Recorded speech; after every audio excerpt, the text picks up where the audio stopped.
जावे तेथे कपाळ सरिसे, जेथे जावे तेथे कपाळ सरिसे, लाभ तो विशेष संत संगे, पूर्व पुण्य जरी होती सानुकूळ, अंतराय मूळ नुपजे तेथे, भाग्य तरी नोहे धन पुत्र दारा, भाग्य तरी नोहे धन पुत्र दारा, निकटवास बरा संतापायी, पूर्व पुण्य जरी होती सानुकूळ, अंतराय मूळ नुपजे तेथे, तुका म्हणे हेची करावी मिरासी, तुका म्हणे हेची करावी मिरासी, बळी संतापाशी द्यावा जीव, पूर्व पुण्य जरी होती सानुकूळ, अंतराय मूळ नुपजे तेथे, पांडुरंगा करू प्रथम नमन, पांडुरंगा करो प्रथम नमन, पांडुरंगा करो प्रथम नमन, पांडुरंगा करो प्रथम नमन, दुसरे चरणा संतांचे, दुसरे चरणा संतांचे, दुसरे चरणा संतांचे, त्यांच्या कृपादाने कथेचा विस्तार, कृपादाने कथेचा विस्तार, त्यांच्या कृपादाने कथेचा विस्तार, कथेचा बाबाजी सद्गुरुदास तुका, सद्गुरुदास तुका, बाबाजी सद्गुरुदास तुका,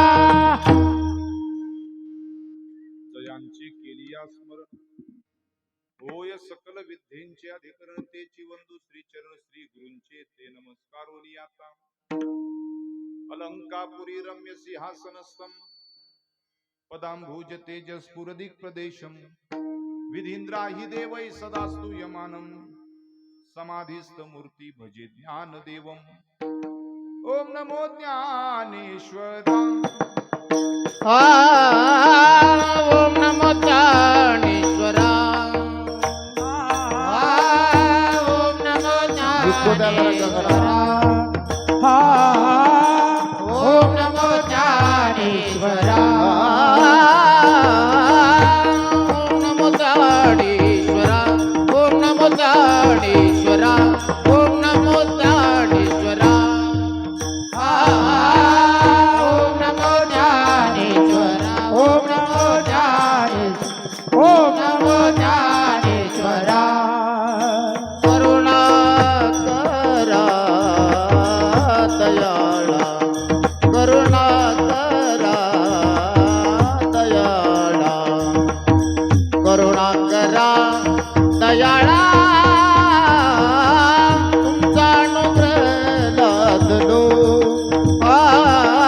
तुमचा अनुग्रह लादलो, करुणा करा दयाळा, करुणा करा दयाळा, करुणा करा दयाळा, तुमचा अनुग्रह लादलो, हो तुमचा अनुग्रह लादलो, ओम नमो ज्ञानेश्वरा, करुणा करा दयाळा, तुमचा अनुग्रह लादलो, पवन झालो चराचर, ज्ञानेश्वरा करुणा करा दयाळा, तुमचा अनुग्रह लादलो, हो पवन झालो चराचरी,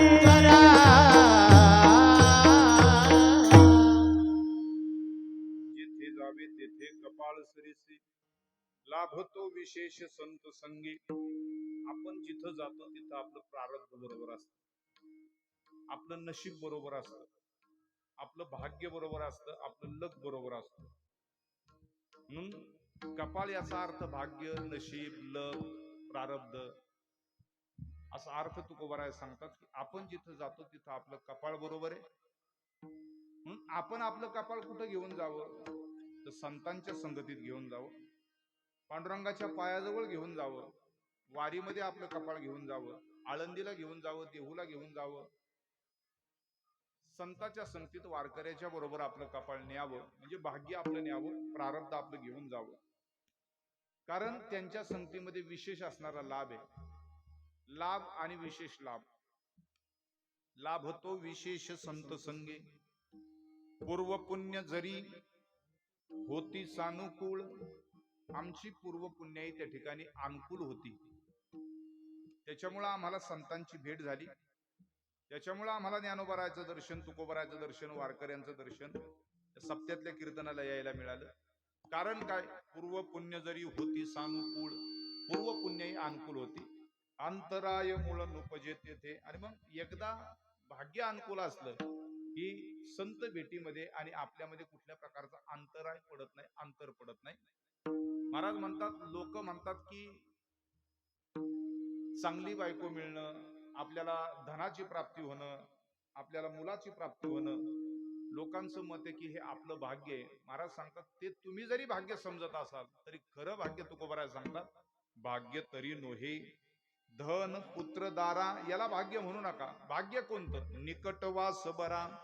आपण इथं आलो हे खरं आपलं भाग्य. निकटवास बरा संतापायी, पूर्व पुण्य जरी होती सानुकूळ, अंतराय मूळ नुपजे तेथे. मग महाराज सांगतात की मिरासी म्हणजे ठेवा, आपल्या जीवनातला ठेवा, आपल्या जीवनातली साठवण काय करावी.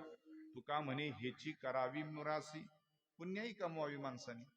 माणसाने सत्संग त्या ठिकाणी त्या सत्संगाचं पुण्य मिळवावं, भजनाचं पुण्य मिळवावं, हरिपाठाचं पुण्य मिळवावं, कीर्तनाचं पुण्य मिळवावं, प्रवचनाचं कथेचं पुण्य मिळवावं. हा तुमच्या माझ्या जीवनातला ठेवा आहे. तुका म्हणे हेची करावी मिरासी. आणि बळी संतापाशी द्यावा जीव. संतांच्या जवळ आपण असावं. आणि पूर्व पुण्याईने असे संत भेटतात. आणि एकदा पूर्व पुण्याई अनुकूल असले की त्यांच्यात आणि आपल्यामध्ये कुठल्या प्रकारचा अंतराय पडत नाही. पूर्व पुण्य जरी होती सानुकूळ, अंतराय मूळ नुपजे तेथे. विठ्ठल विठ्ठल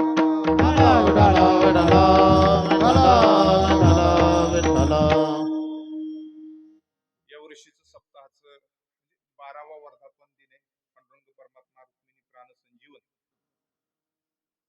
12व्या वर्धापनाच्या निमित्तानं किंवा या वर्षीचा सप्ताहातला 5वा दिवस, कीर्तन रूपी सेवा समस्त ग्रामस्थ मंडळीच्या वतीनं माझ्याकडे आलेली. सेवा करत असताना किंवा सेवा देत असताना गावातलं कुणीतरी प्रतिनिधी असतं, कुणाच्या तरी परिचयाचा एखादा महाराज असतो. आपल्याकडे बरे एकाच्या परिचयाने एखादा महाराज सांगितला जातो. काही काही ठिकाणी वाद आहे, माझाच महाराज पाहिजे. आता ह्याचा कुठला महाराज असतो काय माहिती, पण माझाच महाराज पाहिजे. इथून सुद्धा 8 तास आहे. गावची मिटिंग सप्त्याची बसल्यानंतर लोक सांगतात. आणि मग सहज एखादा फोन करतो मिटिंग मधूनच, महाराज तुमचा कोणता दिवस घालू? 10वा घालायचा का 13वा, काय सांगायचं त्याला? सांगायचं कुठलाही घाल बाबा, काय तुला तुला जो वाटेल तो ठेव बाबा. म्हणजे कुणीतरी प्रतिनिधी असतं, आपल्याला निरोप देत असतं.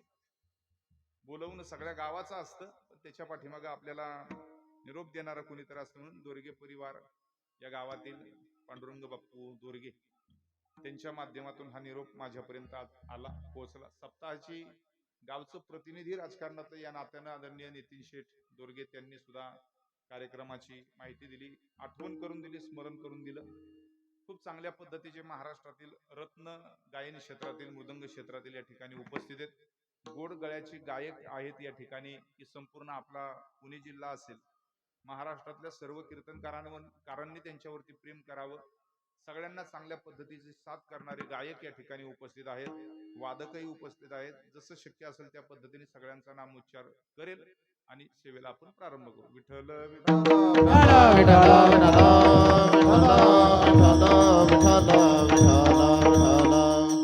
आता मज साह्य येथे करावे देवा, येथे करावे देवा.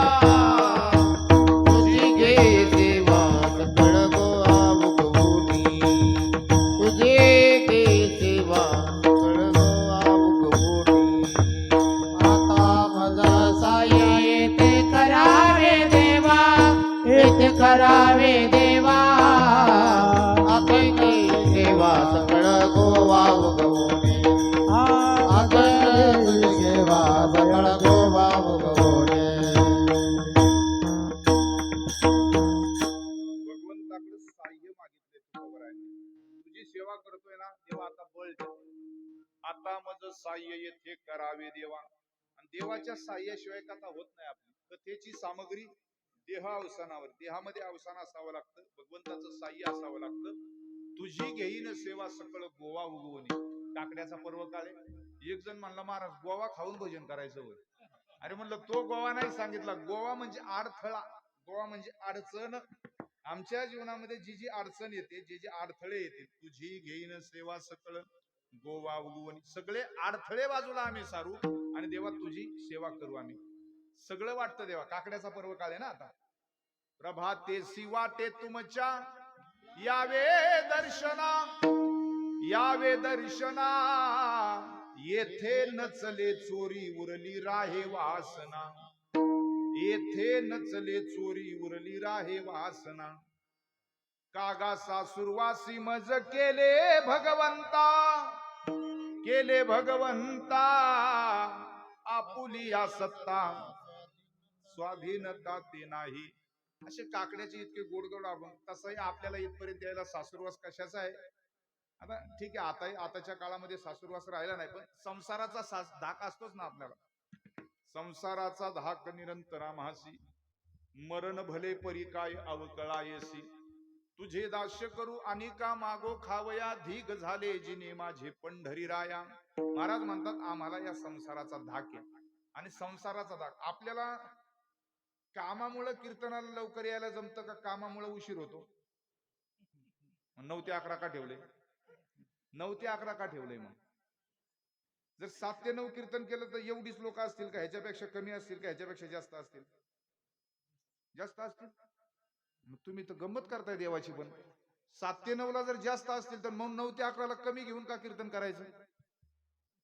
नाही मी का सांगतो, काय होतं बऱ्याच वेळा काही काही गावांच्या अडचणीत म्हणजे शेतातून लोक उशिरा येतात आणि धारा असतात आले की लोकांना, म्हणून 9 ते 11. मी म्हणलं जर धारा काढणाऱ्यांसाठी जर कीर्तन तुम्ही उशिरा घेत असाल तर ती धारा काढणारी कीर्तनाला आहेत का पहिलं बघा, तर त्यांच्यासाठी कीर्तन उशिरा. ती धारा काढून जीवन झोपत असेल तर त्यांच्याकरता कीर्तन कशाला उशिरा, ती झोपेत ऐकतील ना. आपण आपलं काम करू. त्याचं कारण सांगितलं. आमच्याकडे मावळामध्ये अशीच 9 ते 11 कीर्तन असायची. बदल केला लोकांनी, 7 ते 9 ला. ते एका गावात कीर्तनाला होतं. फक्त गावाचं नाव सांगणार नाही मी.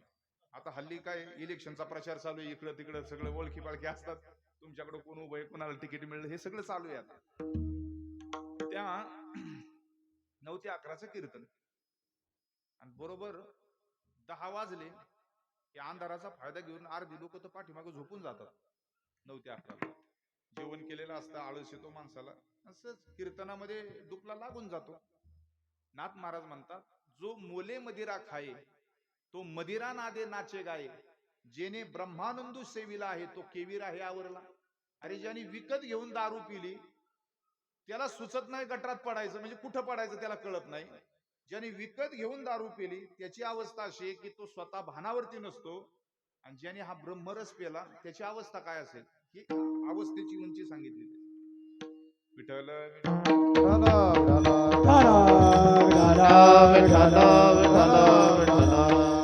या कीर्तनाच्या संबंधानं बोलत असताना संतांची अनेक प्रमाणात डोळे समोर उभे राहतील.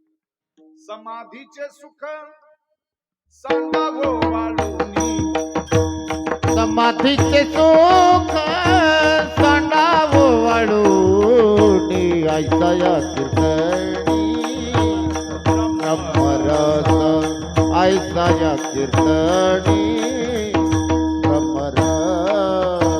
समाधीचे सुख सांडावो वाळूनी, समाधीचे सुख सांडावो वाळूनी, ऐसा या ब्रह्मरस, ऐसा या ब्रह्मरस. समाधीचे सुख सांडावो वाळूनी, ऐसा या कीर्तनी ब्रह्मरस, ऐसा या कीर्तनी ब्रह्मरस, ऐसा या कीर्तनी ब्रह्मरस. समाधीचे सुख सांडावो वाळूनी, ऐसा या कीर्तनी ब्रह्मरस, ऐसा या कीर्तनी ब्रह्मरस, ऐसा या कीर्तनी ब्रह्मरस. समाधीचं सुख सुद्धा कमी पडतं या कीर्तनाच्या समोर. इतकं श्रेष्ठ या कीर्तनाचं सुख. कीर्तनाच्या सुखे सुखी होय देव आणि पंढरीचा राव उभास. कीर्तनात माणसं असू नाही तर नसू, पण देव मात्र कीर्तनात असतो. कीर्तनातली माणसं कशी झोपतात हे पाहायला तरी असतो बरं का. ते देव कीर्तनात असतो. तू का म्हणे त्याला गोडी कीर्तनाची आणि प्रेमे घाली उडी नामासाठी, इतकी गोडी आहे देवाला कीर्तनाची. ते 9 ते 11चं कीर्तन, 10 नंतर अर्ध्यापेक्षा जास्त लोक पाठीमागे अंधाराचा फायदा घेऊन झोपले. आपण ज्या गावात कीर्तन करतो त्या गावातल्या माणसाला कसं म्हणायचं झोपेतून उठा म्हणून? आपली काय ताकद आहे? आपल्याला माघारी जायचंय गावाला परत. आपण म्हणू शकत नाही त्यांना तुम्ही झोपेतून उठा म्हणून. बरं काय 2 तासाचं कीर्तन आपलं गपचूप करायचं, काय कुणाला दुखवायचं नाही, काय काय कुणाला म्हणायचं नाही. जसं होईल तसं, जशी अनुकूलता मिळेल तशी. मी काहीच म्हटलो नाही. बरं नाही त्यांना काय म्हटलं तर ती झोपतात. बरं ती झोपल्यानंतर आपल्या कार्यक्रमावरती परिणाम होतो. कसा तरी कार्यक्रम झाला, झोपणारी मंडळी हुशार असतात. त्यांना जय विठ्ठल झालेलं कसं काय कळतं काय माहिती. कीर्तनातलं काय नाही कळत. तेवढा एक मुद्दा कळतो त्यांना, जय विठ्ठल झालेला. कीर्तन झाल्यानंतर सत्कार झाला, ती पाठीमागची पुढे आली. आजोबा होते, 5-6 लोक होते. मी त्यांच्या पाया पडलो, ते माझ्या पाया पडले. म्हणलं आजोबा, मी कीर्तनात तुम्हाला काहीच म्हटलो नाही. मला फक्त एवढंच सांगा, तुम्ही कीर्तनाला आला होता का झोपायला आला होता? म्हणले बाळा खरं सांगू का? म्हणलं खरंच सांगा. म्हणले मी झोपायला आलतो. मलाच आश्चर्य वाटलं. म्हणलं कीर्तनाला आणि झोपायला? ते म्हातारं म्हणलं मला घरी गोळ्या चालू आहेत, गोळ्या खाऊन सुद्धा झोप येत नाही झोपेच्या, पण कीर्तनात दुसऱ्या मिनिटाला झोप लागते. ठीक आहे ना, झोप लागत असेल ना, हे समाधीच्या सुखापेक्षा श्रेष्ठ आहे. आपल्याकडे काय नाही, ते हसेगावकर दादा सांगतात, ब्राझील नावाचा देश आहे, म्हणजे जगाचे साखरेचे भाव त्या देशावरती ठरतात. जगात सगळ्यात देश गातानी फक्त पिटले, जगात सगळ्यात जास्त साखर पिकवणारा देश. तिथला जर शेतकरी आपलं शेत पाहायला निघाला तर तो सायकलनी नाही जात, म्हणजे चालत तर नाही, सायकलवर पण नाही, मोटरसायकलने नाही, कारने नाही, BMW, फॉर्च्युनर, मर्सिडीज त्यांनी तर अजिबात नाही. प्रत्येक शेतकऱ्याकडे स्वतःच्या मालकीचं हेलिकॉप्टर आहे. हेलिकॉप्टरनी वरनं जातो आणि खाली आपला ऊस पाहतो कसा आहे ते. असं ब्राझील देशाचं वैभव सांगितले. ज्याला अल्पभूधारक म्हणतात, ज्याला सगळ्यात कमी जमीन आहे गावात त्याला अल्पभूधारक म्हणतात. तिथला कमी जमीन असणारा शेतकरी कमीत कमी 500 हेक्टरचा मालक आहे. किती हेक्टरचा? 500 हेक्टर म्हणजे किती झाली एकर मध्ये? तुम्ही सगळी एकरावाली आहे तरी कोण म्हणलं 40? हा अगदी बरोबर. 1250 एकरचा मालक कमीत कमी शेतकरी. जास्त ज्याला शेती येतो केवढा असेल त्याचं गणितच नको, आपली गणित फिरतील 4-2 एकरवाल्यांची, त्याच्यामुळे त्याचं न सांगितलेलं बरं. 1250 एकरचा मालक कमी जमीन येतो आणि हेलिकॉप्टर मधनं ऊस पाहतो. पण एक खंत आहे तिकडं, काही लोक म्हणले आपली तिकडे गेली होती, त्या लोकांच्या खिशामध्ये म्हणजे कुठेही जरी बाहेर गेली फिरायला अमुक तमुक हे करायला तरी खिशामध्ये त्यांच्या गोळ्या असतात. गोळ्या म्हणजे कशाच्या गोळ्या विचारलं तर ते सांगतात महाराज आम्हाला झोप लागत नाही, आमच्याकडे श्रीमंती आहे पण झोपेसाठी आम्हाला गोळ्या खाव्या लागतात. मी म्हणलं 8 दिवस इकडे कीर्तनाला आणली तर आपल्या गावाला काय सुख आहे ना महाराज आपल्याकडे. ज्याला झोप लागते ना सहज बसल्या बसल्या पडल्या पडल्या तो जगातला सगळ्यात सुखी आहे महाराज, सगळ्यात सुखी. नाही तर गोळ्या खाऊन सुद्धा झोप लागत नाही, इतक्या अडचणी येत. मग त्याला भजन करावं, त्या भजनामध्ये रंगावं, तल्लीन व्हावं, अंतरंगामध्ये जावं, नामचिंतन करावं, असं या भूमिकेतून बोलत होतो. की काकड्याचा पर्व काळ आहे, लोक पहाटे उठून काकडा करतात. उठोनी पहाटे विठ्ठल पहाव भाविटे, चरण तयाचे गोमटे, अमृत दृष्टी अवलोका, जागे करा रुक्मिणीवरा, देव आहे निधसुरा, वेगे निंबलो न करा, दृष्ट होईल तयासी, उठोनी वेगेसी, चला जाऊ राहुलासी. ताकद सांगितली त्याची. जळती पातकाच्या राशी, काकडा आरती देखलिया. भगवंताला सकाळी जो काकडा ओवाळला जातो ना त्या आरतीचं दर्शन व्हावं. आपल्या जीवनात जेवढी पापा असतील त्या पापाच्या राशीच्या राशी जळून जातात. जळती पातकाच्या राशी, काकडा आरती. काकडा असतो इकडं म्हणजे महिनाभराचा असतो का फक्त सप्त्यापुरता आहे? म्हणजे आता सप्त्याचा काला झाला तरी काकडा चालू आहे म्हणायचं आपला. धन्यवाद तुम्हाला. विठ्ठल विठ्ठल विठ्ठल विठ्ठल विठ्ठल महाराज सांगतात की आपण जिथं जातो तिथं आपलं प्रारब्ध बरोबर असतं, आपलं नशीब बरोबर असतं, आपलं कपाळ बरोबर असतं, आपलं भाग्य बरोबर असतं, आपलं लक बरोबर असतं. मग कुणाच्या बरोबर गेल्यानंतर आपल्या भाग्यामध्ये बदल किंवा कुणाच्या सानिध्यात गेल्यानंतर आपल्याला विशेष लाभ होतो. आता हे असंच वाजणार होय. होय. म्हणलं चांगलं दुष्काळात 13वा महिन्यात काय आता.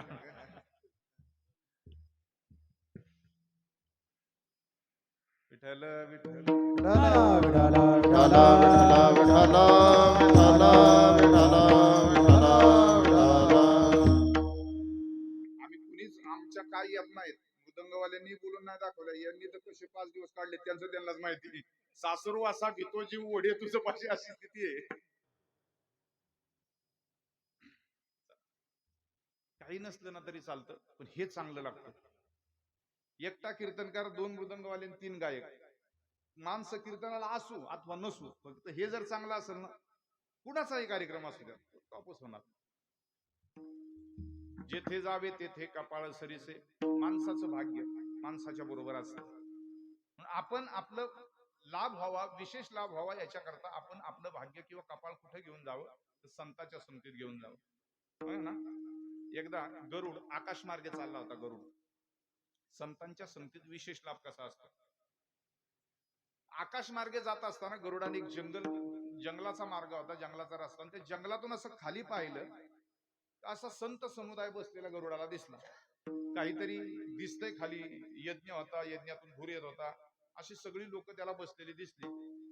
गरुड खाली आला आणि एका चौथऱ्यावरती एका बाजूला गरुड बसला. हजारो संत यज्ञ करत होते, कोणी भजन करत होतं, कोणी पूजन करत होते, कोणी यज्ञात आहुती देत होतं, आणि गरुड पाहत होता. 2 तास गरुड एकटक पाहत होता. कुणाचं काय चाललंय, कुणाचं भजन चालू होतं, कुणाचं नामस्मरण चालू होतं, कुणी संत त्या ठिकाणी यज्ञामध्ये आहुती देत होते. पण 2 तास गरुड नुसतं पाहत होता, काहीच नाही केलं त्याने. कीर्तन कळालं तरी ऐकायचं आणि नाही कळालं तरी ऐकायचं. का बरं? कळालं तरी पुण्यच मिळणारे आणि नाही कळालं तरी पुण्यच मिळणारे. कारण ही संतांचे अक्षरे आहेत. ती अक्षर नाहीत, ती अक्षरे नव्हती देखा ब्रह्म साम्राज्य दीपिका अर्जुना लागी चितकळिका प्रगटली असे. आता तो गरुड त्या चौथऱ्यावरती बसला होता. 2 तासानंतर गरुडानं असा विचार केला, चाललंय संतांचं काय, चालू द्या. आपण जर त्या ठिकाणी निघालो आणि इथं कीर्तन चालू आहे, आपल्याला बसायला वेळ नाही, पण कमीत कमी 2 मिनिटं उभं राहावं, नमस्कार करावा, निघून जावा. हरिविजय ग्रंथामध्ये अशी गोड ओवी आहे.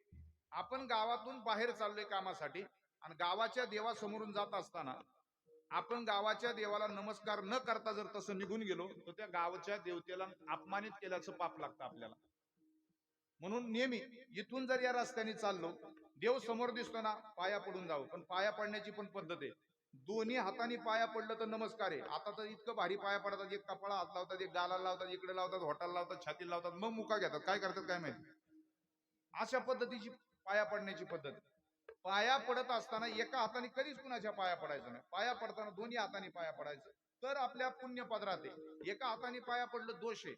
गावच्या देवाच्या समोरून तसाच निघून गेलो, मग गाडीत असू, सायकलवर असू, चालत असू, कसाही असू, गावच्या देवतेचा अपमान केल्याचा दोष आपल्याला लागतो, पाप आपल्याला लागतो. म्हणून पाया पडून पुढे निघून जायचं. आता हा पक्षी आहे गरुड. गरुड नावाच्या पक्षाला कळालं, पण अजून पक्ष्यांना गोंधळच मिटला नाही त्यांचा. आता 2 दिवसात तरी मिटावतात का नाही काय माहिती. पक्ष्यांना सुद्धा कळतं ना.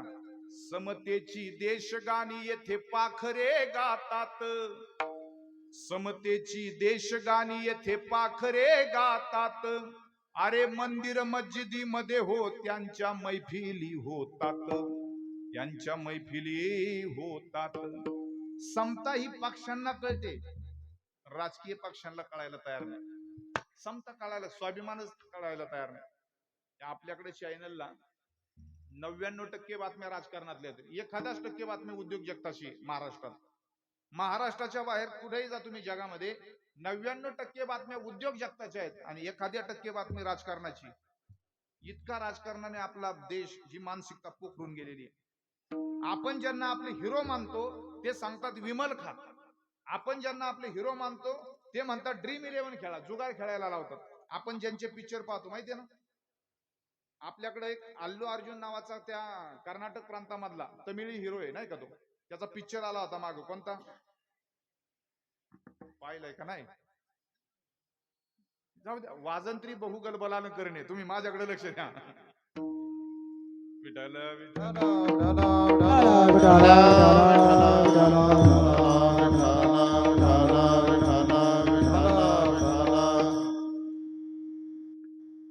अल्लू अर्जुन हिरो माहिती मला, त्याचा पिक्चर आला होता, काय नाव त्याचं मी नाही काय म्हणा, पुष्पा, बरोबर, पिक्चरचं नाव पुष्पा आहे त्याचे. महाराज त्याला एका दारूच्या कंपनीनं जाहिरातीसाठी 10 कोटी रुपये त्याला ती दारूची कंपनी देत होती, आणि ती दारूची कंपनी सांगत होती या 10 कोटी रुपयामध्ये आमच्या त्या ब्रँडची तुम्ही जाहिरात करा. त्या हिरोनं त्या 10 कोटीवरती लात मारली, पण मी दारूची जाहिरात करणार नाही असं राज्याला सांगून टाकलं, त्या कंपनीला सांगून टाकलं.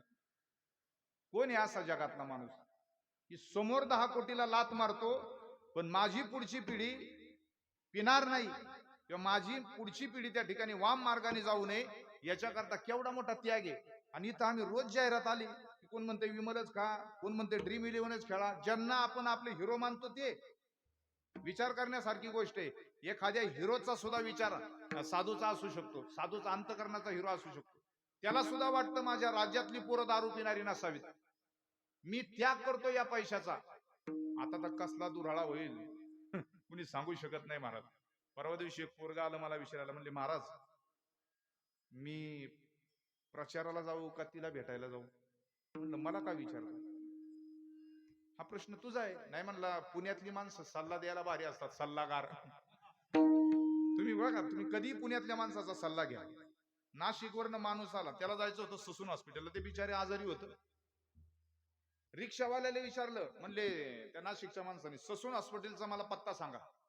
रिक्षावाला म्हणला रस्त्याच्या मध्ये उभा राहतो. नाही कळालं, झोपल्यावर कळलं आता तुम्हाला उद्या. रस्त्याच्या मध्ये उभं राहिलं कुठे जाणार आहे, ससूनला जाणार आहे का? आपोआपच गाडी उडवून देणार नाही त्याला ससूनला. ते तसं पुण्यातली माणसं सल्ला द्यायला. एक जणाला म्हणला महाराज काय करू, मी प्रचाराला गेलो तर मला 500 रुपये मिळणार आहेत, आणि तिला भेटायला गेलो तर माझे 500 रुपये जाणार आहेत, मी काय करू? त्याला म्हणलं एक काम कर, तिला घे, प्रचाराला जा, 1000 रुपये मिळतील रोजचे. मग महिनाभराचा हिशोब बघा किती होते तुम्ही. विठ्ठल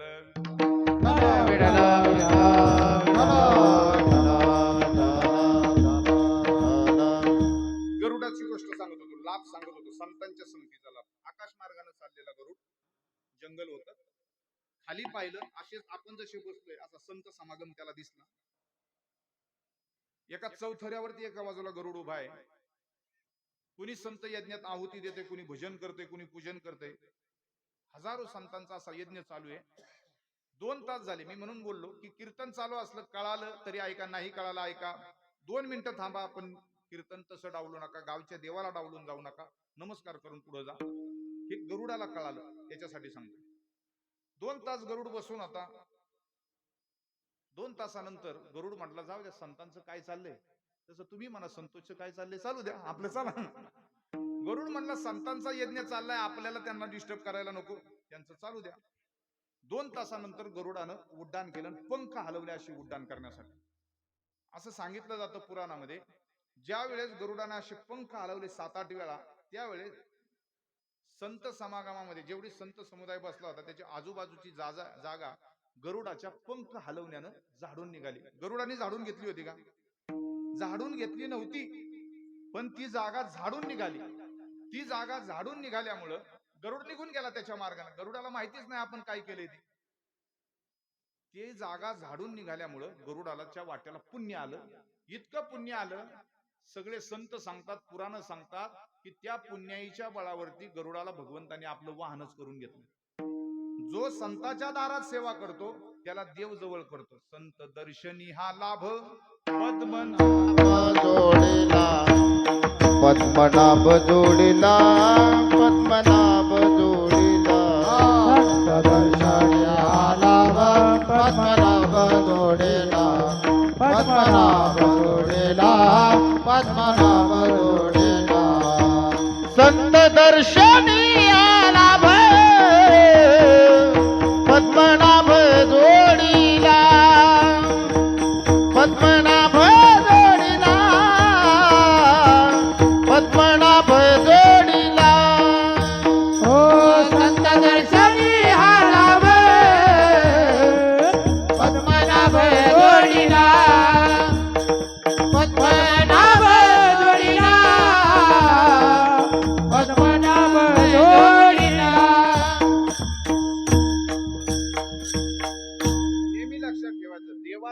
दरबार आणि संतांचा दरबार माणसाने झाडून घ्यावा. त्याचं कारण सांगितलं. पंढरपूरमध्ये मंदिरामध्ये पूर्वी ते जळोजी मुळोजी मंडप आहे, तिथं पूर्वी लोक नारळ फोडायचे. आता नारळ फोडून देत नाही. आणि मग ते नारळ फोडलं की खोबरं इकडं तिकडं त्याचे तुकडे उडून जायचे. तर पूर्वी त्या मंदिरामध्ये ते खोबऱ्याचे तुकडे खाण्याकरता एक घार यायची, घार, आणि तुकडा उचलायची खोबऱ्याचा आणि निघून जायची.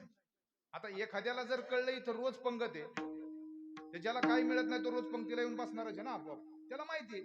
तसं त्या घारीने हेरलं होतं, इथं देवाच्या समोर रोज नारळ फोडला जातो आणि खोबऱ्याचा एक तुकडा उचलण्याकरता ती रोज तिथं यायची, एक खोबऱ्याचा तुकडा उचलून तिचं पोट भरण्यासाठी तो घेऊन जायची. असं आयुष्यभर तिनं केलं. पण ती कुठं जात होती? देवाच्या दारात जात होती. त्याचा परिणाम ती येत असताना आणि जात असताना तिच्या पंखानं ते देऊळ असं थोडं थोडं झाडून निघायचं. ती झाडून घेत होती का? झाडून घेत नव्हती, पण झाडून निघायचं. त्या घारीचा जन्म संपला. त्या पुण्याईवर तर काय झालं? सेवा किती महत्वाची असते. त्या पुण्याईच्या बळावरती त्या घारीचा उद्धार असा झाला, तिचा जन्म संपला आणि पुढचा जन्म पंढरपूरमध्येच मिळाला. पण तो राजाचा जन्म मिळाला पंढरपूरमध्ये. मल्लिकार्जुन नावाचा एक राजा झाला. पांडुरंग महात्म्य वाचलं तर त्याच्यात ही कथा आलेली आहे. तुम्हाला जर तो मल्लिकार्जुन राजा पाहायचा असेल तर महाद्वारामध्ये त्या राजाचं मुंडक म्हणजे असं बसवलेलं आहे. जसं कीर्तिमुख असतो ना, ते कीर्तिमुखाचं मुंडक नाहीये. पंढरपूरच्या मंदिरातलं महाद्वारातलं त्या मल्लिकार्जुन राजाचं ते मुंडक आहे. पंढरपूरचा राजा झाला, प्रचंड विद्वान राजा. पण रोज पंढरपूरच्या मंदिरामध्ये पांडुरंगाच्या समोर 4ला काकडा व्हायचा. पहाटे 3 वाजता पंढरपूरचा राजा पांडुरंगाच्या मंदिरात जायचा आणि अख्खं मंदिर झाडून घ्यायचं. 4 वाजता काकड्याला वारकरी आले की वारकरी राजाला नमस्कार करायचे आणि राजाला म्हणायचे, राजे अहो तुम्ही पंढरपूरचे राजे आहेत. सामान्य नाही. राजाची काही ताकद सामान्य असते का? राजा चाले आणि दल हले ही ताकद असते राजाची. तुम्ही जर सेवक ठेवले मंदिर झाडायला तर अख्खं मंदिर तासात झाडून काढतील. ते वारकरी म्हणायचे, तुम्ही का मंदिर झाडून घेता? त्या राजाने उत्तर दिलं, मागच्या जन्मात झाडून घेतलो म्हणूनच राजा झाला. त्याला तिकीट पाहिजे असेल त्यांनी पहिली मंदिर झाडा. त्याचं पण एक उत्तर आहे ना, ज्याला निवडून यायचे ज्याला राजाच असतो ना. ग्रामपंचायतचा सदस्य राजाचे, पंचायत समितीचा सदस्य राजाचे, झेडपी राजाचे, आमदार राजाचे, मंत्री राजाचे. मी नाही म्हणत, माऊली म्हणतात, ये या नरान माझी राजा तो विभूती विशेष माझा, जया ते सकळ लोक प्रजा होऊनी सेविती. 10व्या अध्यायामध्ये ओवी आहे.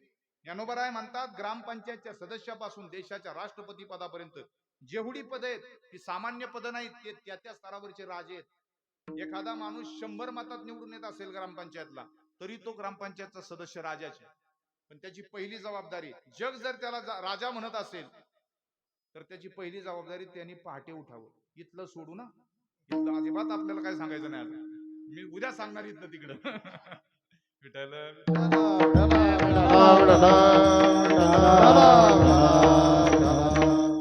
तो मल्लिकार्जुन राजा वारकऱ्यांना सांगत होता, मी मागच्या जन्मामध्ये झाडून घेतलं इथं खोबऱ्याच्या तुकड्यासाठी.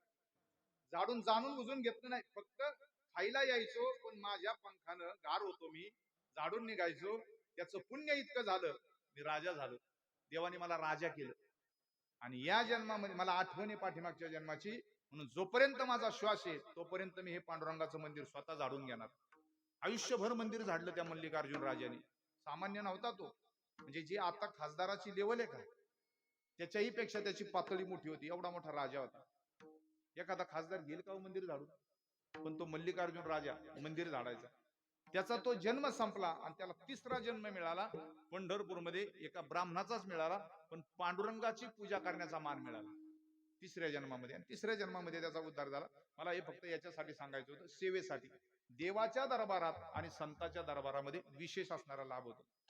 म्हणून बघा, एकदा जर आपलं भाग्य अनुकूल असेल तर संत भेटतात, पण जर कपाळ फिरलं तर नको ते योग आपल्या जीवनामध्ये येतात. लोकांचं काय घेऊन बसला?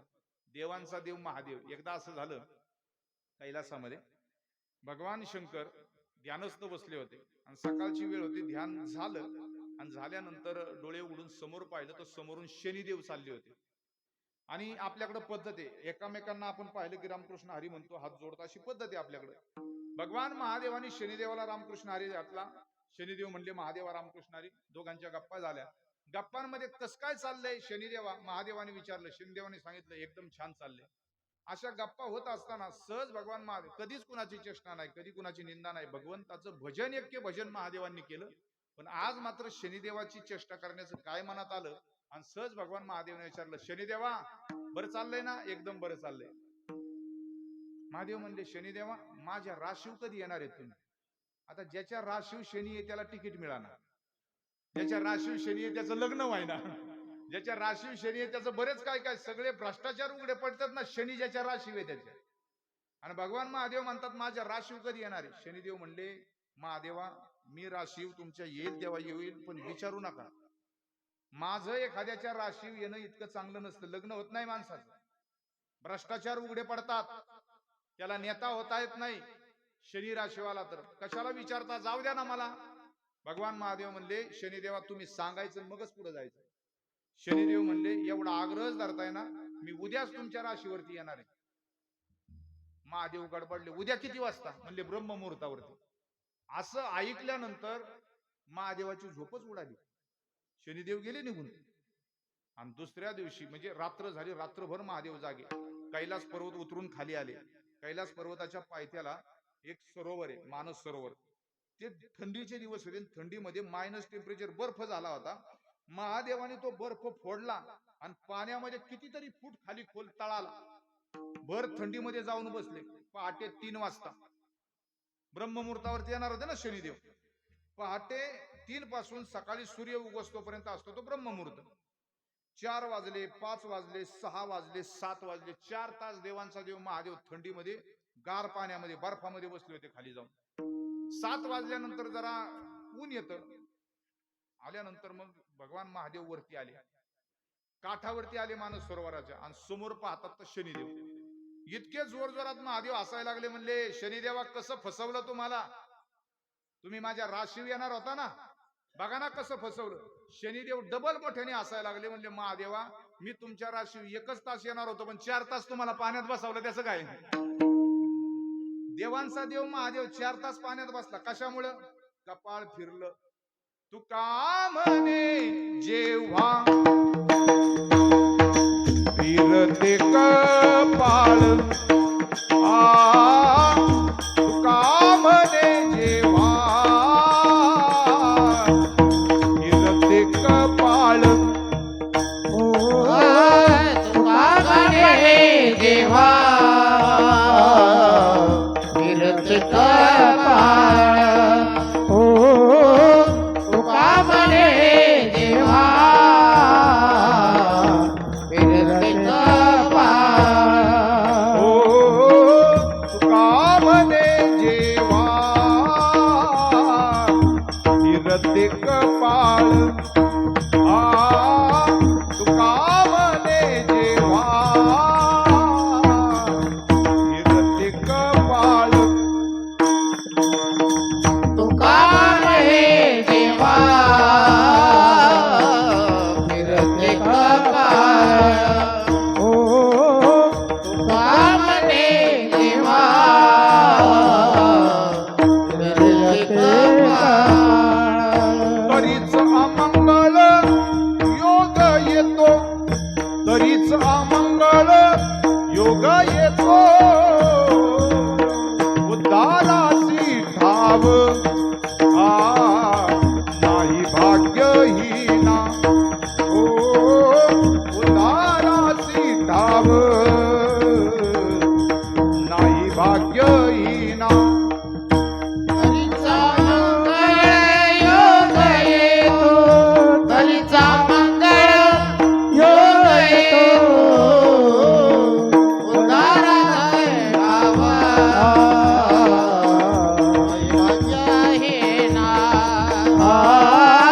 उद्धाराचे ठाव नाही भाग्य ना.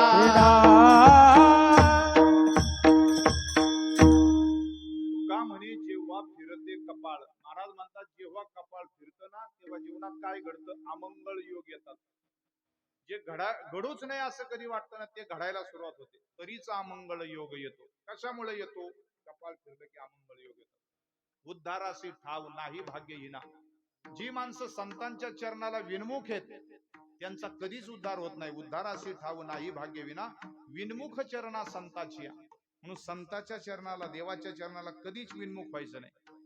कोडगं व्हावं, संताच्या दरबारात जावं. संत समागमे एखादी परी आणि व्हावे त्यांचे द्वारी. श्वान याती, संताच्या दारात कुत्रा कर देवा तुकोबाला सांगतात. जोग महाराज माऊलींच्या दारात उभे राहिले शेवट. वैकुंठवासी स्वानंद सुखनाशी विष्णुबुवा जोग महाराज महाराष्ट्रातले त्या काळातले खूप मोठे पैलवान होते. पण माऊलींना म्हणतात, तुमचे दारीचा कुत्रा नका मोकलू दातारा. मी तुमच्या म्हणजे संतांच्या दारातला मी कुत्रा व्हायला तयार आहे, पण मला हाकलू नका, मला आपलंस करा. का? संतांच्या जवळ त्या ठिकाणी उद्धार होतो. म्हणून उद्धाराशी ठाव नाही भाग्य येईना विनमुख चरणा संताची. आता कपाळ फिरलं की अमंगळ योग येतात, पण भाग्याच्या रेषा जर चांगल्या असतील तर काय होतं ऐका. आणि साधूला कुठेही असू द्या, साधूला कळवळाच असतो. आपल्या भारत देशामध्ये असं एक नगर होतं की ज्या नगरामध्ये सगळे सज्जन होते आणि एकच दुर्जन होता. असं एक नगर होतं की ज्या नगरामध्ये सगळे दुर्जन होते आणि एकच सज्जन होता. आणि असं एक नगर होतं की ज्या नगरामध्ये सगळंच सज्जन होते, औषधाला पाप नव्हतं. तीनही नगरांची नावं सांगतो. रामायणाच्या काळामध्ये सगळं नगर सज्जनाचं, एक दुर्जन. रामाचं गाव काय नाव? प्रभू रामांच्या गावाचं अयोध्या. अयोध्या नगर असं होतं, सगळं सज्जनाचं होतं, पण एकच दुर्जन होता. कोण होता म्हणण्यापेक्षा होती.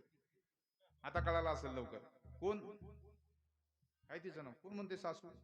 सासू नाही हो, ती मंथरा. तिने कैकेयीचे कान भरले. म्हणून नेहमी वाक्य बोलत असतो, सत्कार नेहमी काम करणाराचा व्हावा, कान भरणाराचा कधीच नाही. पोटात विष गेलं तोंडातून ना, तर डॉक्टर नळ्या टाकून बाहेर काढतात, पण कानातून गेलेलं विष काही करा बाहेर नाही निघत. म्हणून सत्कार नेहमी काम करणाराचा व्हावा. त्या कैकेयीचे कान भरले त्या मंथरेने, आणि परिणाम असा झाला, 14 वर्षाच्या वनवासाला देवाला जावं लागलं. अख्खं गाव सज्जनाचं होतं. ती कैकेयी ती मंथरा सुद्धा त्या चीनच्या तिकडूनच आली होती. त्या चीननी खूप वैताग दिला 2 वर्ष. ते व्हायरस तिकडूनच आला होता ना. तिचं माहेर तिकडच होतं. ती आली कैकेयी बरोबर तिकडून. जाऊ द्या, तिचं काय आपल्याला करायचे. पण अख्खं नगर सज्जनाचं. पण बघा ना, असं म्हणतात ना लोक, मस्त हांडा भर पातील भर दूध आहे, पण एक मिठाचा खडा पडल्यानंतर काय होतं? नसतं ना दूध. तसंच आहे सगळं नगर सज्जनाचं. सगळं सज्जनाच्या नगरामध्ये एक दुर्जन मंथरा. एक नगर सगळं राक्षसांचं. कुणाचं? पण एक वारकरी होता तिथं. हा, पण गाव कोणतं? लंका. लंका रावणाची अख्खी राक्षसांची, पण एक माळकरी होता, बिभीषण. म्हणून सोनं कधीच जळत नाही. काल एक 80 वर्षाची म्हातारी म्हणली, सून अशी झाडून घेत होती आणि 80 वर्षाच्या म्हातारीने पेपर वाचला आणि सोन्याचा भाव पाहिला 80,500 रुपये, 24 कॅरेट सोने. सुनबाई धावत पळत ये. सोन्याने झाडू टाकला आणि म्हातारी बशी आली. म्हणजे आत्या काय झालं? आत्या म्हणली सोन्याला आग लागली. सून म्हणली, आत्या असं सोन्याला कुठं आग लागली? काय झालं काय? नाही म्हणले, बघ ना, आमच्या काळात सोनं 100 रुपये तोळा होतं, आता 80,000 रुपये कुठं? सून म्हणली, मग तेव्हा काय डोकं फिरलं होतं काय? 100 तोळे माझ्यासाठी केले असते, आता कशी घालून मिळवले असते? सोन्याचा भाव ऐकला तोळ्याचा की माणसाला गोळा येतो, एवढं सोनं महाग झाले. आता आजचा भाव आहे 80,500. अख्खं नगर सोन्याचं होतं रावणाचं, अख्खं नगर राक्षसाचं. सोनं कधीच जळत नाही, पण ते लंकेतलं सोनं जळालं. तिथं एक माळकरी होता. अग्नी जाळी तरी न जळे बिभीषणाचे घर, हृदयी रघुनंदन म्हणून या. अग्नीने जाळण्याचा प्रयत्न केला, पण बिभीषणाचं सोनं जळलं, पण बिभीषणाचं घर जळलं नाही. ज्याच्या गळ्यात तुळशीची माळ आहे त्याचं काहीच जळणार नाही. त्याचं सगळं वर जाणार. इथं जरी राग दिसली तरी तो देहानी वरती जाणार, एवढं लक्षात ठेवा. तुका म्हणे गाजे वैकुंठी सोहळा आणि याही भूमंडळा माझी कीर्ती. त्याचं उत्तर आहे, एक तुळशीचं झाड बिभीषण लंकेमध्ये होतं, काहीच धक्का नाही. आता तुळस लवकर जळायला पाहिजे होती का सोनं लवकर जळायला पाहिजे होतं? काय जळणार आहे लवकर? तुळस जळणार आहे ना. पण तुळस जळालीच नाही, जळलं ते सोनं जळलं. अग्नी जाळी तरी न जळे प्रल्हाद, हृदयी देवकी बाळू म्हणून या. प्रल्हादाला तर असं होळी करून बसवला होता, पण प्रल्हाद जळाला नाही. का नाही जळाला? अरे हृदयीमध्ये देवकीचा पुत्र कृष्ण परमात्मा ज्याच्या हृदयामध्ये, तो जळल का? तसं हृदयामध्ये ज्याच्या रघुनंदन आहे तो बिभीषण जळाला नाही अख्ख्या राक्षसाच्या नगरामध्ये. आणि तिसरं एक नगर होतं, सीतामाईचं माहेर माहितीये? कैसे श्रीराम सेवेचे सुख. चरणी चालता नाठवे दुःख, माया विसरली माहेर पक्ष अत्यंत हरिक सेवेचा. अरे श्रीरामाचं सुख मिळावं याच्याकरता आपल्या माहेर पक्षाचा त्याग केला आणि रामाच्या पाठीमाग अनवान पायाने चालली. असं सीतामाईचं माहेर या भारतात प्रसिद्ध आहे. कोणतं नगर त्या गावाचं नाव? हा, अजून एक नाव आहे त्याचं, मुख्य नाव मी सांगणार आहे. सगळं गणिताचा पेपर चुकल्यासारखं इतकं शांत बसू नका. काय नाही, नाही आले तर नाही आलं, त्याचं काय एवढं, मी सांगायला चालू आहे की. आणि मी हल्ली बरं का झेंडे महाराज जास्त प्रश्न विचारत नाही. एका गावामध्ये असंच विचारलं, नामदेव महाराजांच्या आईचं नाव सांगा, वडिलांचं सांगा. नामदेव महाराजांच्या बायकोचं सांगा. 80 वर्षाची म्हातारी उठली, म्हणली बुवा तू सगळंच आम्हाला विचारतो, मग पैसे कशाचं घेतोस? त्याच्यामुळे घोटाळा नको. विठ्ठल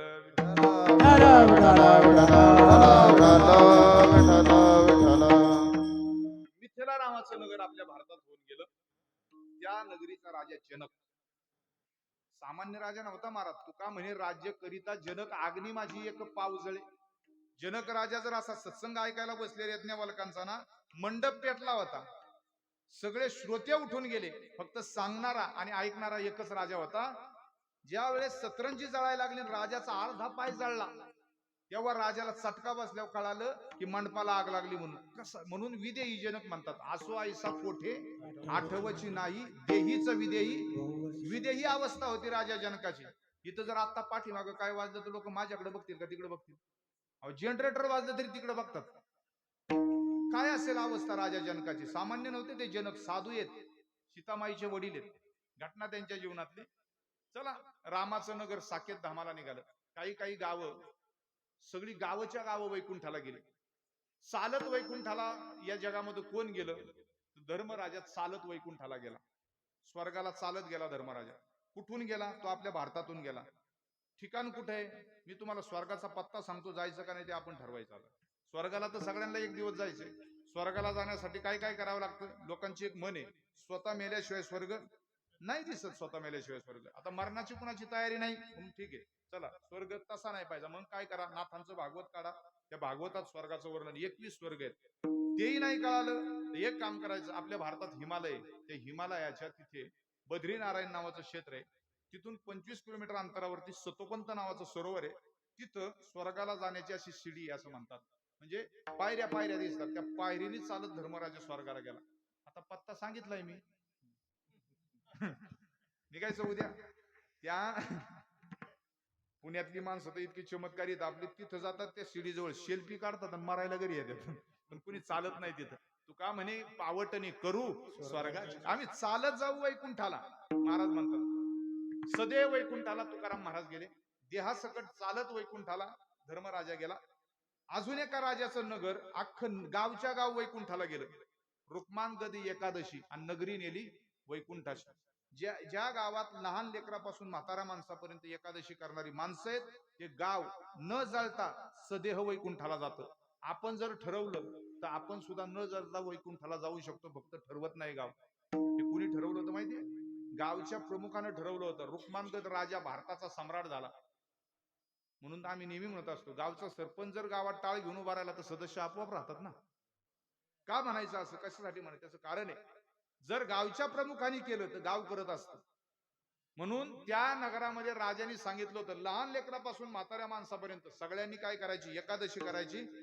असं पुण्य झालं त्या नगराला की अख्खं नगर वैकुंठाला गेलं. दुंदुकारीसाठी ज्यावेळेस गोकर्णाने कथा सांगितली, त्यावेळेस त्या गोकर्णाचं सगळं उत्तम नावाचं नगर अख्खं वैकुंठाला गेलं. माणसं मेलीच नाहीत, अख्खी वैकुंठाला गेली. तसं अयोध्या नावाचं नगर अख्खं तसंच्या तसं विमानात बसलं आणि वैकुंठाला नेलं रामाने. रामाच्या गावाचं नाव आहे साकेत धाम. जिथं कृष्ण राहतात त्याला गोलोक धाम म्हणतात. जिथं भगवान शंकर राहतात त्याला कैलास म्हणतात. जिथं ब्रह्मदेव राहतात त्याला सत्यलोक म्हणतात. जिथं भगवान विष्णू राहतात त्याला वैकुंठ म्हणतात. त्यांच्या पण बंगल्यांची नाव आहेत. वर्षा बंगल्याचं कुणाचं नाव आहे? कुणाचं आहे वर्षा बंगला? आहे ना कुणाचं? की बंगल्यांना नावं दिली कुठून? सागर बंगला कुणाचा आहे?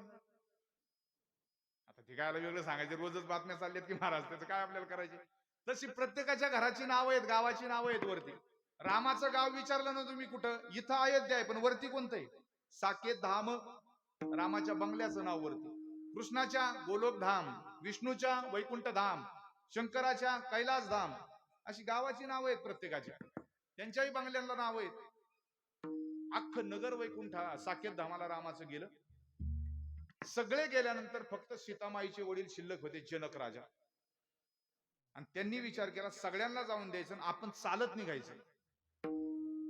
राजा जनक चालत निघाले साकेत धामाला. चालत जात असताना काही गावं मध्ये लागली. आता मी समजा खडकवासला तर आमचं मांडवी गाव आहे.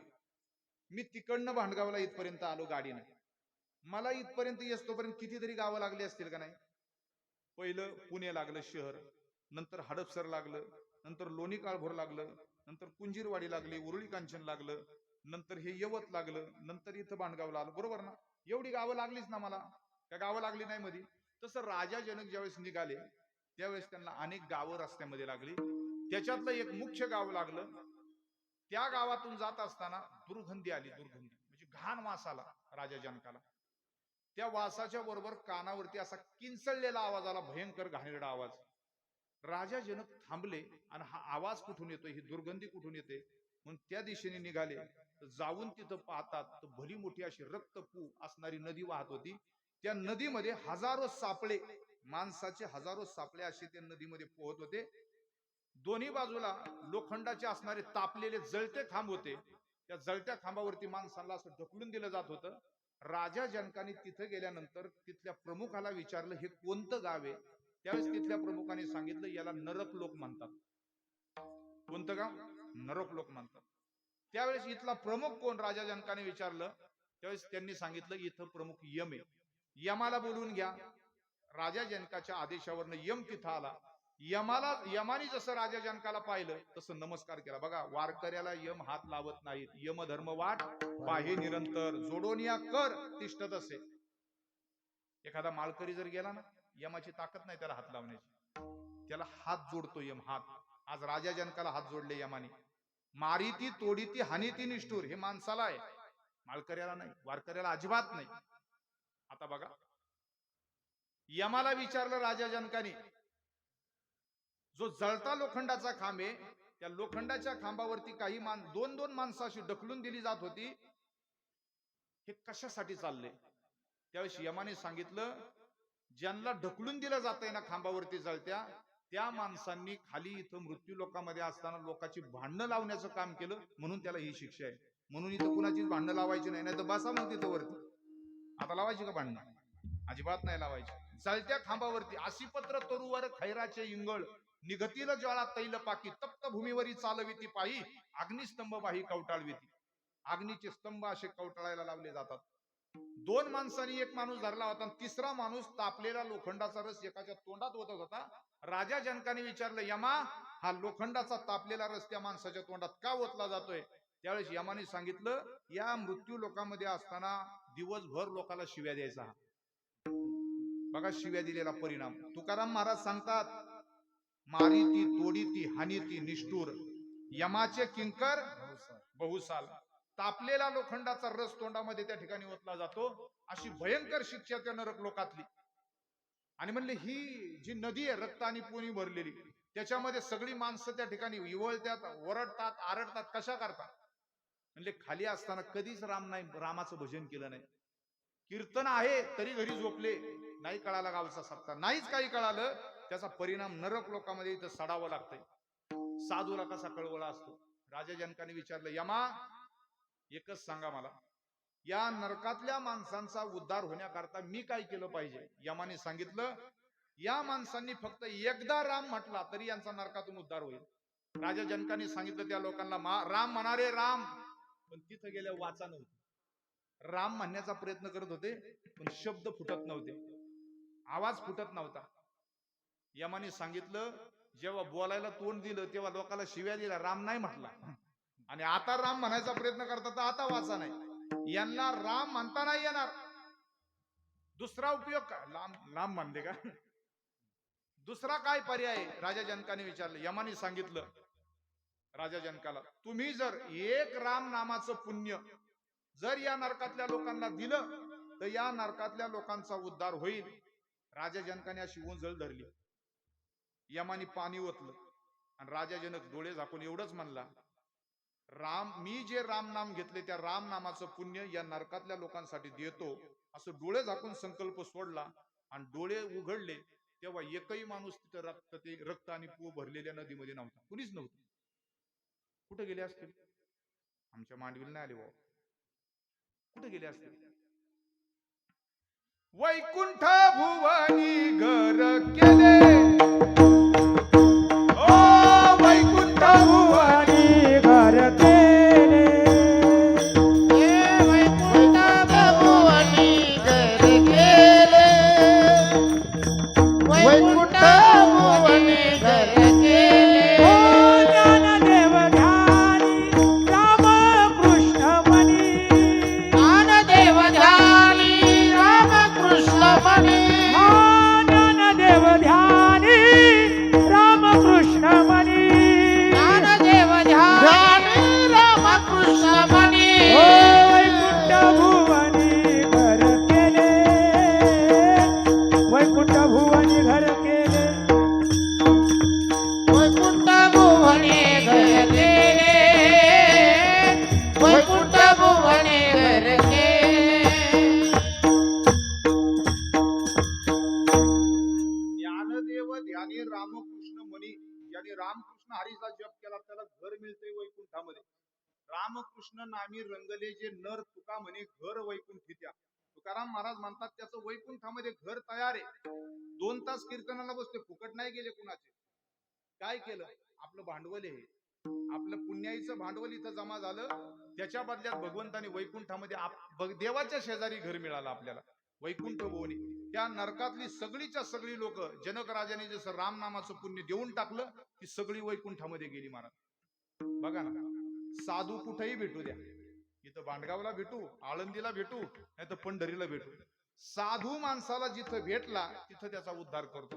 आणि साधूच्या संगतीमध्ये उद्धाराचा विशेष असणारा लाभ होतो. कपाळ फिरलं की जीवनात अमंगळ योग येतात, पण साधू भेटला की विशेष लाभ होतो. अभंगाचं पहिलं जेथे जावे ते कपाळ सरेचे, जेथे जावे ते कपाळ सरेचे, जेथे जावे ते कपाळ सरेचे, जेथे जावे ते कपाळ सरेचे. लाभतो विशेष संत संगे, लाभतो विशेष संत संगे. पूर्व गुण जरी होती सानकोळ, पूर्व पुण्य जरी होती सानकुळ. लाभतो विशेष संत संगे, लाभतो विशेष संत संगे. पूर्व पुण्य जरी होती सानुकूल, पूर्व पुण्य जरी होती सानुकूल.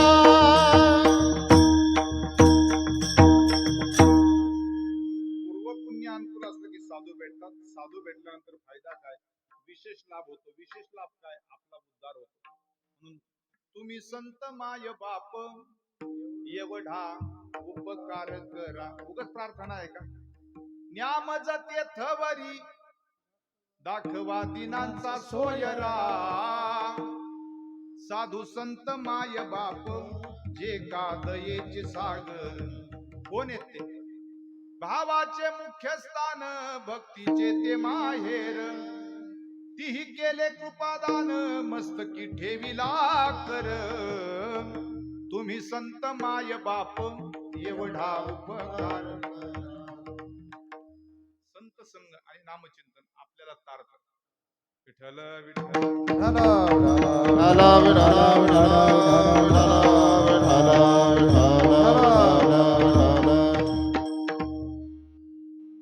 साधूच्या संगतीत विशेष लाभ.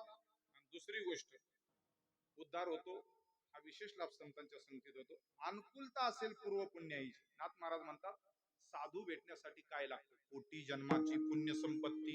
एका नाही, कोटी जन्माचं पुण्य असावं लागतं. जरी गाठी असेल आयती, तरीच जोडे माझ्या संतांची संगती. सत्संगे भक्ती उल्हासे. तशी अवघड आहे. काय बहु अवघड आहे संत भेटी. संत भेटी अवघड आहे. किती अवघड आहे? कोटी जन्माचं पुण्य असल्याशिवाय ते भेटत नाहीत. चंद्रामृत सुख सेवविन, चंद्र अमृत सुख सेवविन, चंद्र अमृत सुख सेवविला, चंद्र अमृत सुख सेवविला. हस्ता जाता रवी धरवेल, हस्ता जाता रवी धरवेल, हस्ता जाता रवी धरवेला, हस्ता जाता रवी धरवेला. बाय हेळा सागर तरवेल, बाय हेळा सागर तरवेल, वायेळा सागर तरवेला, वायेळा सागर तरवेला. परी त्या साधूची भेटी न होईल गा, भेटी न होईल गा, भेटी न होईल गा. साधूची भेटी न होईल गा, भेटी न होईल गा, भेटी न होईल गा. ऐसे कैसी आने भेटतील साधू, ऐसे कैसी आने भेटतील साधू, ऐसे कैसी आने भेटतील साधू, ऐसे कैसी आने भेटतील साधू. ऐसे कैसी आने भेटतील साधू, ऐसे कैसी आने भेटतील साधू, ऐसे कैसी आने भेटतील साधू, ऐसे कैसी आने भेटतील साधू. चंद्राचं अमृत मिळेल. आले आता आकाशातलं अमृत खाली येते. मगाशी बापू म्हणले ना तुम्ही पाऊस नाही आमच्याकडे. आम्ही पण पाय गुडे आहेत. आमच्या पायात गुडे काहीतरी. मग काय वाटतं सोपं आहे का एवढं? हा. विठ्ठल विठ्ठल झालं. होण्यासाठी 1 तास होऊन गेला आणि तासानंतर भूकंप थांबला. आणि जी लोक पळून गेली होती ती पळून गेली लोक पुन्हा मंडपामध्ये आली. ती कशाला आली असतील माहितीये का? बापू जिवंत आहे का नाही पाहण्याकरता. बापू एकटेच होते ना आतमध्ये, बाकी सगळे गेले होते निघून. आणि मग त्या लोकांनी विचारलं, बापू तुम्हाला भीती नाही वाटली का? म्हणले कशाची भीती? नाही म्हणले मरणाची. 10-10 मिनिटाला या ठिकाणी भूकंप होतो. तासभर आपला हा भूकंप चालला आणि या तासभराच्या भूकंपामध्ये आम्ही सगळे बाहेर पळून गेलो. तुम्हाला भीती नाही वाटली? तुम्ही का नाही पळाले? बापूंनी उत्तर दिलं, मी पण पळालो. लोक म्हणली तुम्ही कुठं पळाले? तुम्ही तर व्यासपीठावरतीच बसले होते ना, तुम्ही कुठं पळाले? बापूंनी सांगितलं, तुम्ही बाहेर पळत होता आणि मी आतमध्ये पळत होतो. आतमध्ये म्हणजे मी देवाकडे पळत होतो, देवाच्या दिशेने पळत होतो. डोळे मिटले होते पण मी देवाकडे पळत होतो. ना असं काही झालं ना, बाहेर नाही पळायचं, देवाकडे पळायचं. काही पाऊसच पाहायला लागल्यात. विठ्ठल विठ्ठल उठाला उठाला उठाला उठाला उठाला. गोड प्रमाण दिलं महाराजांनी. व्याघ्र सिंहाचे दूध जोडे, चंद्रामृत हाती चढे, परी हरिप्रियेची भेटी भेटी नातोडे, दुर्लभ भाग्य गाडे मनुष्य. अर्जुनाला सांगता असताना देव सांगतात, मग साधू संगे सुभटा, उजू सत्कर्माची या वाटा, अपप्रवृत्तीचा आवाटा, डावलोनी संतांचा संघ आपला उद्धार करतो. हा संघ मिळत नाही. भाग्य असेल तर त्या ठिकाणी हा संतांचा संघ मिळतो. आणि एकदा संतांचा संघ मिळाला जुळाला की कुठल्याही प्रकारचा अंतराय त्याच्यामध्ये येत नाही. ही भूमिका सांगत असताना काय उदाहरणं अनेक आहेत, पण काय सांगावं काय नाही असं झाले.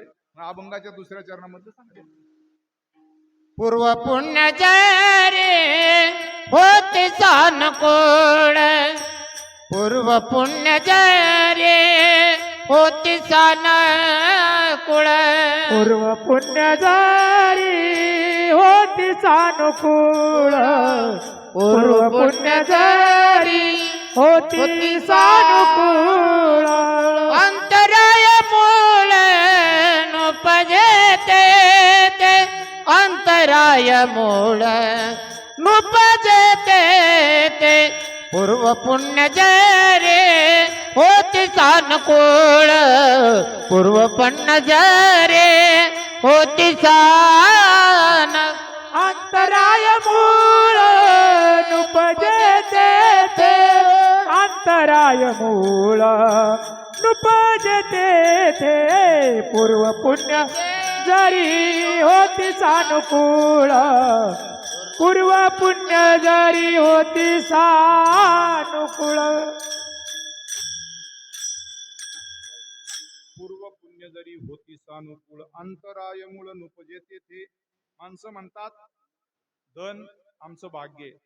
तुकोबारायांनी धनाच्या संबंधानं बोलत असताना भाग्य अशाश्वत जाण ते शाश्वतीत येणारं खात्रीचं भाग्य नाहीये, म्हणून धन आपलं भाग्य ठरू शकत नाही. आणि भागवत म्हणतं धनाच्या पाठीमागं 15 अनर्थ आहेत, म्हणून धन भाग्य ठरू शकत नाही. मग पुत्र भाग्य ठरेल का? जर पुत्र भाग्य असता तर तो बापाला उलट बोलला नसता. नाथ महाराज म्हणतात पुत्रापासून सुखप्राप्ती माता पिता होईल म्हणती आणि शेखी पुत्र अंगुष्टा दाविती केवळ भ्रांती पुत्र मोह. ही पुत्र मोहाची भ्रांती आहे, पुत्र हा भाग्य नाहीये. म्हणून संतांच्या दृष्टीनं मुलगा सुद्धा भाग्य नाहीये. मग पत्नी, चांगली पत्नी मिळणं भाग्य आहे का? ठीक आहे, आपल्याला सांभाळत असेल, चांगलं खाऊ घालत असेल, घरची सगळी कामं ती करत असेल, जबाबदारी आहेत, कर्तव्य म्हणून सगळं पार पाडते. मग जर पत्नी भाग्य असती तर तिनं आपल्याशी भांडणं केली असती का? रुसून माहेराला गेली असती का दिवाळीला? भाग्य असती तर आम्ही बोलतोय. तुकोबाराय म्हणतात पत्नी ही भाग्य होऊ शकत नाही, नाही होणार. ते पेपरला एक विनोद आला होता. 2000 सालची एक गाडी होती, मारुती. आता 2024 चालले, 15 वर्षांनी गाडी मारुतीकर संपून जाते. परमिट 15 वर्षाचं असतं ना तिला गाडीचं. एकाच चौकामध्ये त्या गाडीचा निलाव चालू होता. भंगारवाल्यांनी ती गाडी 5 रुपयाला पण, म्हणजे 5,000ला पण घेतली नसती. पण एक जण म्हणला मी लाखाला घेतो, दुसरा म्हणला मी 2 लाखाला घेतो, तिसरा म्हणला मी 3 लाखाला घेतो. नवरा बायकोचं जर प्रेम असतं, जर पत्नी भाग्य असती तर या संबंधानं आपण बोलतोय. गर्दी होती, 1000 लोक ती गाडीमध्ये. 2000 सालची भंगारवाल्यांनी 5,000ला घेतली नसती, 4 लाखापर्यंत तिचा निलाव गेला. चालत असणारा माणूस तिथपर्यंत आला, त्यांनी पाहिलं, म्हणजे अनेक ठिकाणी चिमलेली गाडी 4 लाखापर्यंत निलाव गेला. त्याने असं शेजारी पाजारी विचारलं, का रे म्हणला माणसांनो, ही गाडी 4 लाखापर्यंत हिचा निलाव का गेलाय? त्यातल्या काही माणसांनी सांगितलं, आतापर्यंत या गाडीचा जवळजवळ 10 वेळा ऍक्सिडेंट झालाय आणि ऍक्सिडेंट मध्ये 10 वेळा शेजारी बसलेली बायकोच मेलेली आहे म्हणला. तो म्हणला 5 लाखाला घेतो. कळालं तर बघा तुम्हाला, आता या गडबडीत कळणार नाही. बायको मारावी म्हणून 5 लाखाला गाडी घेऊन गेले ते घरी. त्याचं काय घेऊन बसलं? 70 वर्षाच्या आजी होत्या, 2 गप्पा मारत होत्या दोघी. आता गप्पा मारता मारता एक सहज म्हणली दुसरीला, काय ग म्हणली, तुझं एवढं वय झालंय आणि एवढी मोठी टिकली कपाळावरती लावली? ती म्हणली आमचा टाकले अजून टिकलाय ना म्हणून लावली. ती काय प्रेमाची होती का? जर बायको भाग्य असेल ते असं म्हणली असते का? असं नसतं म्हटली. मला सांगायचं या संबंधानं, महाराज म्हणतात पुत्रही भाग्य नाही, धनही भाग्य नाही आणि बायकोही भाग्य नाही. मग भाग्य काय? भाग्य करीनो हे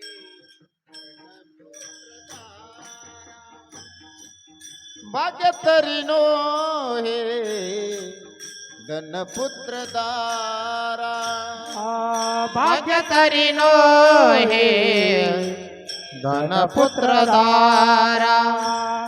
भाग्य तरीनो हे धनपुत्र दारा. भाग्य तरीनो हे धनपुत्र दारा. भाग्य तरीनो हे धनपुत्र दारा. भाग्य तरीनो हे धनपुत्र दारा. भाग्य तरीनो हे धनपुत्र दारा. निकट वास्तवरा संतापाई. निकट वास्तवरा